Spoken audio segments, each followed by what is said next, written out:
Okay, no one is bound to accuse himself. Legal maxim. So, ito yung basis for right to self-incrimination. So, para sa akin, okay to. Dahil ito raw parang protection sa'yo kung ikaw kino-coerce. It is the protection against coercion. Diba? So, pag ikaw ba nasa Senado, at Kongreso, at nasa Korte, yun ba tinatakot ka? Kahit alam mo sa sarili mo na ikaw yung gumawa ng crime, di ba? Yun ang sinasabi ko, di ba? Kung ikaw talaga yung gumawa ng crime, bakit i-invoke ko yung right to self-incrimination mo? At sinasabi mo kino-coerce ka ng pulis, ng korte, ng Senado, at saka ng Kongreso, halimbawa. Yung sa Senado at sa Kongreso in aid of legislation.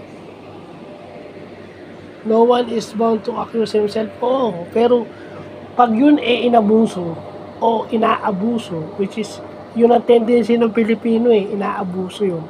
Wala na tayong accountability at fairness at justice will not be served pag itong legal maxim na to ating inaabuso.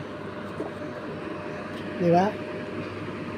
Di ba, kagaya nung sa flood control na lang pag naipit, sasabihin right to self-incrimination. Bakit ginawa nyo yun? Bakit nagpasasa kayo sa hindi nyo pera? Di ba? Tapos pag may mga taong nahihirapan dahil binaha, parang wala naman kayong konsensya. So yung mga ganun. Di ba? So maganda rin taga-aral tayo ng batas o nagbabasa tayo ng batas. Kasi yung sasabihin yung sobra magsalita. Kasi hindi lang kayo marunong tumanggap. Hindi nyo lang kasi matanggap na kayo napupulaan at kayo ang tingin nyo kasi doon, pag nakapagsalita ng sobra, hindi constructive ang tingin nyo ran. Diba? Sasabihin nyo, hindi tanga yung kausap mo. Kaya nga may mga kausap akong hindi tanga na yun yung pwede lang umintindi at nakakaintindi ng point of view ko. Masakit doon, yung mga kamag-anak ko mismo, yung pang hindi ako maintindihan minsan. So, yun lang po.